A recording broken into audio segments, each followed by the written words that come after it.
Olá pessoal, sou o Diego Dias dos blogs comutadores.com.br e rotadefault.com.br. No vídeo de hoje falaremos sobre a topologia em uma rede campus. Como podemos organizar nossos dispositivos, nossos switches de rede, onde posicionar as funcionalidades. Em alguns cenários precisamos fazer aquisição de equipamentos para determinada demanda em nossa empresa e muitas vezes ficamos na dúvida aonde posicioná-los ou até mesmo qual equipamento comprar e como corrigir um cenário que muitas vezes você herdou de uma outra equipe e precisa corrigi-lo ou adaptar à demanda existente. Basicamente, focaremos na topologia de 3 camadas de uma rede hierárquica e também falaremos de uma topologia de 2 camadas com núcleo colapsado. Antes de iniciarmos, vamos falar o que é uma rede campus. Uma rede campus é um grupo de um ou mais edifícios onde as pessoas e dispositivos compartilham a mesma rede. Inclui pessoas, dispositivos, mesma área geográfica, compartilham recursos para acesso aos serviços internos e externos à rede campus. Então, basicamente, a rede de uma empresa, um prédio, ou talvez quando a gente pensa numa universidade, né, os diversos prédios que compõem uma universidade, chamamos de rede campus. Basicamente, uma rede corporativa que tem como objetivo atender aos usuários daquela empresa. E inclui na rede campus diferentes tecnologias, como rede LAN, aqui vai fornecer acesso cabeado aos usuários, impressoras, computadores, servidores. Rede WLAN, fornecendo serviço sem fio aos usuários com computadores, tablets, celulares, dispositivos IoT. Inclui tecnologias como segurança, que vão trabalhar na rede LAN ou na rede WLAN, utilizando os próprios dispositivos como switches ou talvez como firewalls, controladoras para rede Wi-Fi. Inclui QoS, qualidade de serviço, para que todo esse tráfego tenha uma priorização das aplicações que são realmente relevantes e sensíveis ao negócio da empresa.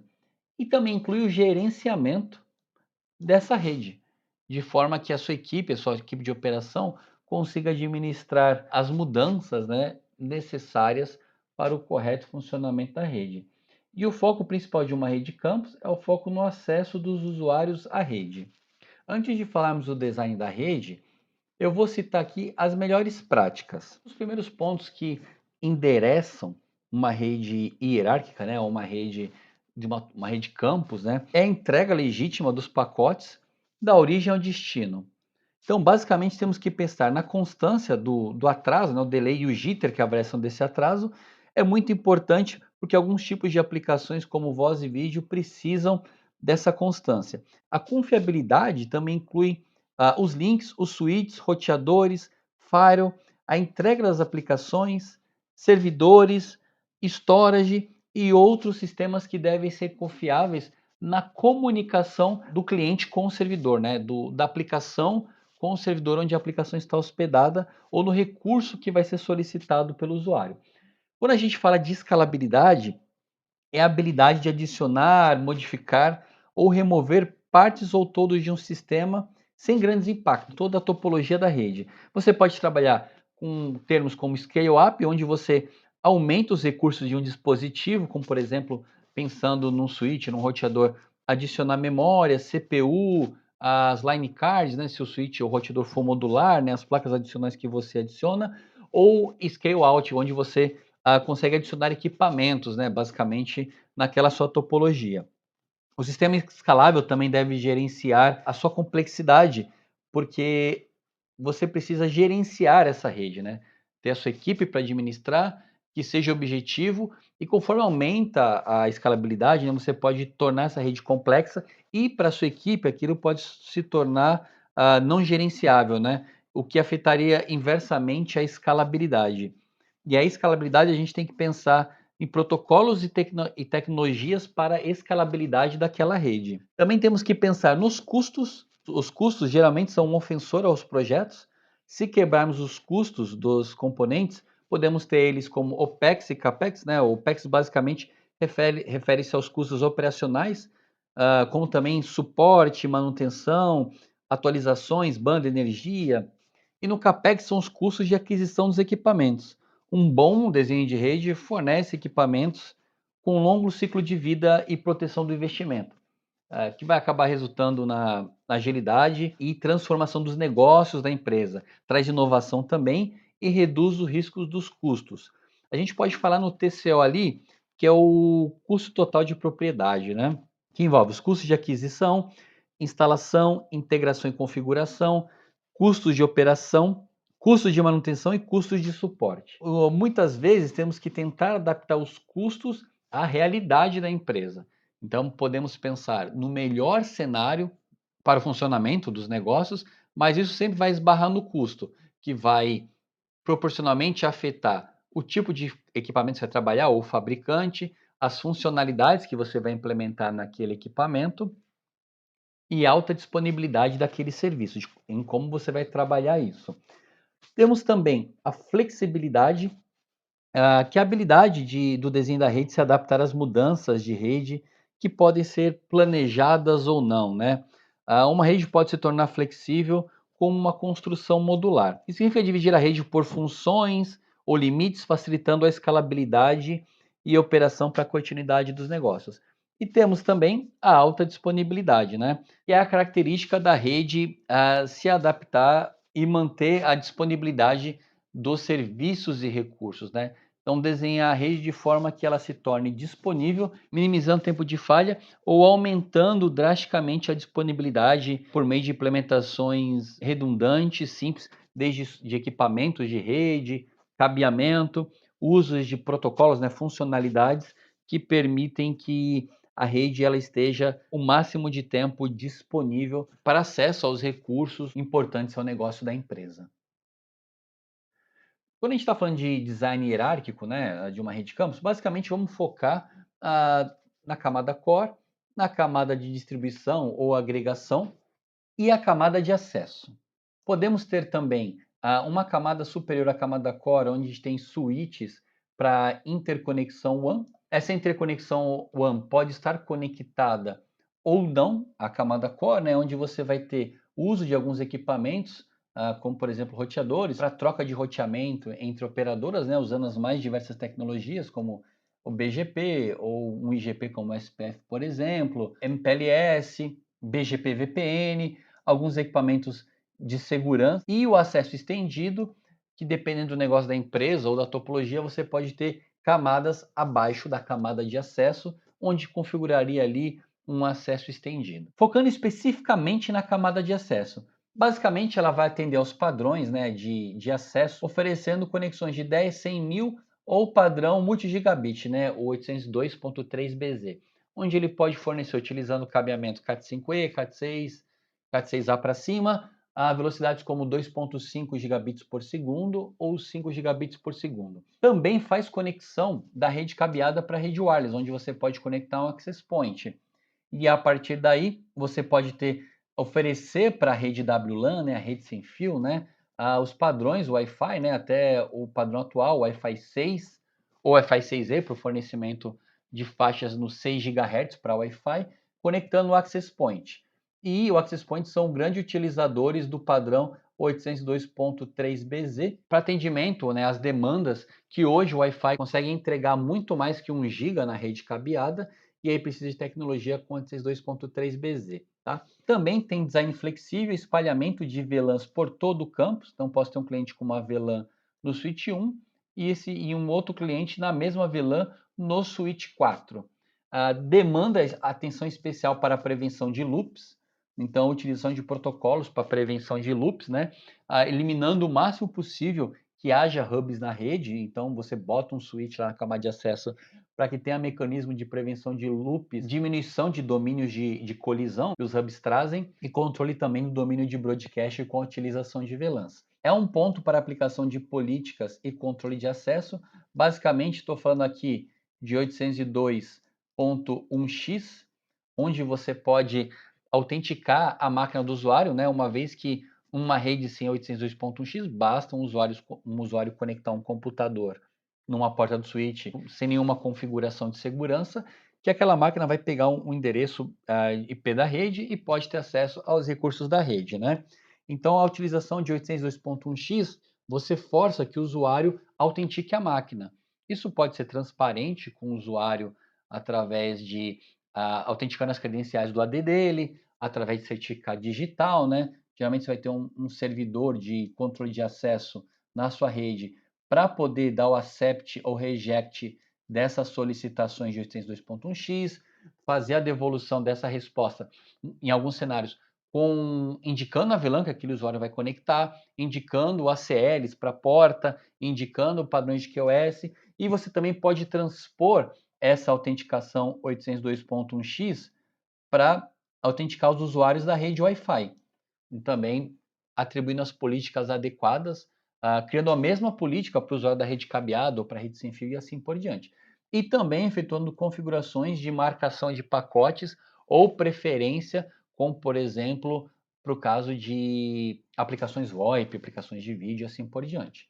Na camada de acesso também temos como foco a comutação de quadros L2, né? Então, a gente esses equipamentos eles vão fazer a leitura de cabeçalho de camada 2, basicamente cabeçalho Ethernet, não tem foco em roteamento, e as principais funcionalidades é a divisão dos domínios de broadcast com VLANs, utilização de tags com 802.1q, prevenção de loops com spanning tree, fazer o controle dos endereços MAC. Basicamente, ele vai aprender ali os endereços MAC para poder encaminhar os frames para a porta que precisa encaminhar, não para todas, né? E aí você consegue trabalhar questões de segurança. Controle de tráfego multicast com IGMP Snooping, autenticação dos usuários, né, através de AAA, no caso que eu citei do 802.1x, ou até mesmo para gerenciamento dos próprios switches, né, com redes ou tacacs. Port Fast, para você limitar e registrar alguns MACs em determinadas portas.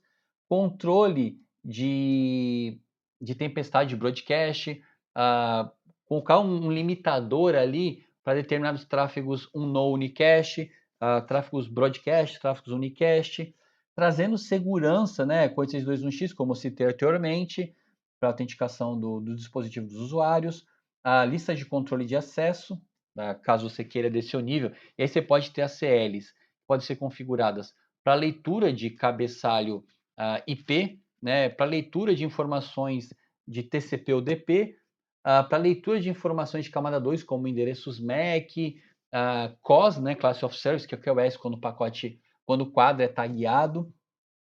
Também para fazer as séries baseadas em VLANs. Temos também funcionalidades como DHCP Snooping para bloquear que falsos servidores DHCP injetem endereços errados na rede, né, para ataques, por exemplo, como Mendemido ou de negação de serviço. E também você consegue vincular o DHCP Snoopy como outras funcionalidades, como, por exemplo, o Dynamic ARP Inspection, para fazer a leitura, né, dessa tabela criada pelo DHCP Snoopy. A funcionalidade que é a camada 2, classificação e marcação, e também a leitura de fluxos. Basicamente, você consegue pegar uma amostragem de determinado tráfego de uma porta ou de uma VLAN e mandar para um servidor de amostragem de núcleos. Também eu consigo, na camada de acesso, fazer o espelhamento de porta de determinadas máquinas ou uplinks para poder fazer a validação de comportamentos que precisam ser inspecionados na rede. Todas essas funcionalidades vão estar na dependência da capacidade computacional ou do licenciamento do switch adquirido, né? Não esquecendo também de funcionalidades como empilhamento, o que vai depender de modelo para modelo, de fabricante para fabricante, onde você pode acabar empilhando, né, vários switches que estão, por exemplo, no mesmo rack, e aí eles vão ser gerenciados como uma única caixa. E também funcionalidades como Ether Channel, né, onde você consegue criar uma alta disponibilidade e criar, por exemplo, 2 cabos, né, para o mesmo switch, e aí ter uma conexão de 2 GB ou 20 GB, né, caso o uplink seja de 1 GB ou o uplink seja de 10 GB, e assim por diante, né, para aumentar tanto a alta disponibilidade, em caso de falha de um dos equipamentos, como também você aumentar a banda para a comunicação entre os dois switches. A camada de distribuição e agregação faz a agregação da camada de acesso, né? Ele é um limite para as funções de camada 2 da camada de acesso. Então, basicamente, ele vai ser o limite aqui para poder fazer a prevenção de loops com o spanning tree, o limite também para o espalhamento, né, para o flood do broadcast, Isto é, não vamos utilizar essas funcionalidades, por exemplo, entre a camada de distribuição e a camada core. Funções de L3, onde eu posso fazer o roteamento entre VLANs no switch de camada 3, ou eu posso ter um firewall conectado aqui na camada de distribuição e esse cara vai fazer esse roteamento entre VLANs, não vai depender da topologia da empresa, né? E também a sumarização, caso você receba prefixos que são anunciados para a camada core e eles são injetados na camada de distribuição para poder fazer o roteamento adequado. Também ele inclui funções de P-Service como VRP para alta disponibilidade de gateway, funcionalidades de stack ou funcionalidades que emulam MLAG, por exemplo, Multi-Chassis Link Aggregation, DHCP Relay, para que ele encaminhe as mensagens DHCP de diferentes VLANs para um único servidor DHCP e também configurações de QoS e gerenciamento de congestionamento. A camada de distribuição e agregação, ela pode servir também como ponto de interconexão de empresas que possuem em seu terreno diferentes prédios, né? Então você separa esses diferentes prédios com switch de distribuição individuais que conectam no switch core, né? Então todo o roteamento de determinado prédio ele é efetuado dentro do próprio prédio e encaminhado somente aquilo para a camada core, que vai rotear para o outro prédio somente aquilo que vai conversar entre diferentes prédios e manter localmente o tráfego correspondente àquele mesmo domínio. Então, ele é responsável pela comutação de quadros L2 e L3, switch virtual interface, né? Então, para roteamento entre VLANs, a funcionalidade de virtualização de gateway como HSRP, VRP, respostas para ARP, Enable Discover, né? ARP para IPv4, MPv6, né? Para IPv6. Roteamento IGP, a gente pode ter configuração aqui de um protocolo de roteamento dinâmico para roteamento entre os diferentes switches de diferentes prédios, né? Diferentes campos. A gente pode ter também a utilização de PIN para poder fazer o roteamento multicast entre esses diferentes prédios. Utilização de VLANs para a camada de acesso, 802.1q, STP, MAC e GMP, todos para a camada de acesso. Também inclui funcionalidades como ACL, DHCP Relay, como está anteriormente, algumas configurações de QoS para identificação de protocolos como NBAR, classificação, marcação e encaminhamento de fluxos. A camada de distribuição agrega os dados recebidos do switch da camada de acesso antes de serem transmitidos para a camada core. E geralmente são dispositivos de alto desempenho, que têm disponibilidade e redundância para assegurar a confiabilidade. Então, são equipamentos, provavelmente, se for de um U, pode ser que eles tenham ali dupla fonte para poder ter alta disponibilidade. Pode ser switch chassi. Então, tudo vai depender, né, da demanda de cabos da camada de acesso que vão subir, cabos que vão subir para a camada core, equipamentos que podem ser conectados diretamente na camada de distribuição, como, por exemplo, um firewall em cada um deles. Isso vai determinar o número de portas ou a quantidade de uso dos equipamentos. Eles também podem ser empilhável ou tecnologia similar e também trabalham com link aggregation tanto para a camada de acesso quanto para a camada core. Podem fazer Ether Channel L2 para a camada de acesso e podem fazer Ether Channel ou link aggregation L3 para a camada core. A camada core, na topologia de rede hierárquica, basicamente é o backbone de alta velocidade e basicamente ele fornece interconectividade entre os dispositivos da camada de distribuição até a camada WAN, as conectividades que você vai ter com a internet, com seu ambiente de cloud, com seu data center, com as suas filiais, e ele pode também fazer agregação dos switches de distribuição, agregação distribuídos e dispersos geograficamente, como citado anteriormente. Então, esses equipamentos estão no prédio A, esses equipamentos estão no prédio B. Ele pode, inclusive, ter um protocolo de roteamento dinâmico, como o SPF, para fazer o roteamento dos prefixos entre os prédios. Deve ser resiliente, fornecer alta disponibilidade, então pode ser um switch chassi, pode ser um switch de um U, mas que ele tenha fonte redundante, né? Ele possui configurações de baixa complexidade, com exceções de alguns filtros de roteamento que você pode ter que efetuar nele, de forma que esses equipamentos ele tem que evitar o ajuste constante ou alterações em sua configuração, visto que você tem a conexão de dispositivos, equipamentos, por exemplo, de operadora, ou firewalls, ou balanceadores, ou Web Application Firewall, que você não pode ter uma mudança constante aqui para a camada Core para a camada WAN. Ele faz basicamente o transporte L3, então já partindo da camada de distribuição, ele vai ter uma conectividade em L3 para a camada WAN também. E não tem participação do Spanning Tree. A camada Core para comutação pode fazer roteamento estático, como também pode usar protocolos como BGP, como IGP ou EGP, né? A IGP para dentro, trocando, por exemplo, com os switches de agregação, ou IBGP com outros roteadores que fazem comunicação com as filiais, como o EBGP com operadoras, com data center e assim por diante. Pode ter também o uso de IGPs como SPF, SS e IGRP. Pode utilizar o PIN, Dense Mode ou Sparse Mode para roteamento entre VLANs.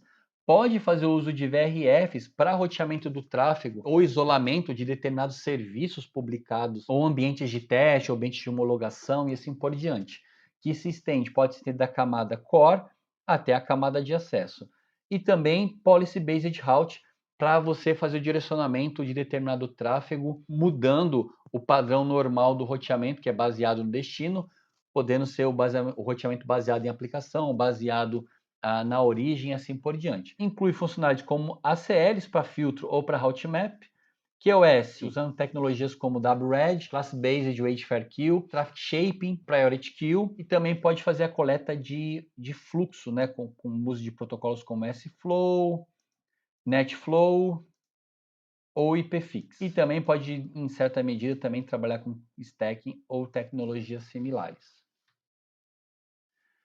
Em alguns cenários de redes menores, a gente pode ter a função da camada Core e camada de distribuição unificada em um único equipamento. Então, ao invés de você ter uma topologia de 3 camadas, você vai ter uma topologia de 2 camadas, que geralmente a gente chama de núcleo colapsado ou core colapsado. Então, em empresas de pequeno e médio porte, você vai ter a camada de acesso conectado nessa camada de núcleo colapsado. Um switch com funções de roteamento que faz comunicação com o ambiente da WAN. Então, basicamente, você terá L2 para baixo, utilizando Spanning Tree, VLANs aqui para baixo, e L3 para cima, onde ele pode encaminhar o tráfego para um roteador, para um faro. Em algumas topologias, os switches de núcleo colapsado podem não ter funções de L3 para a camada superior. Ele pode somente ter funções de L2. Aí, basicamente, você vai fazer o roteamento num firewall conectado. Então, você pode botar um firewall aqui para fazer todo o roteamento, ou roteamento entre VLANs, ou roteamento para a camada de internet. Tudo vai depender do negócio da empresa. Então, o core colapsado teria uma função muito mais próxima da camada de distribuição, das funções da camada de distribuição, só que sem roteamento, do que da camada core. Então, nesse caso, ele teria funções muito mais de agregação, né, do que basicamente distribuição e core de uma topologia de 3 camadas, apenas fazendo a agregação do switch da camada de acesso para encaminhar o tráfego por um equipamento que fará o roteamento e a segurança, como pode ser um roteador ou pode ser um firewall com saída para a internet. Como materiais de apoio, eu sugiro vocês assistirem o material do Cisco Live, o BR15 1500, que é a introdução à rede campus cabeada e implementação de redes usando o Cisco VRD, ou Cisco Validate Design. Também o BR15 1501, onde esse vídeo aqui, 1, 2, 3, Enterprise Campus Wide Design Fundamentals, basicamente com foco em produtos Cisco.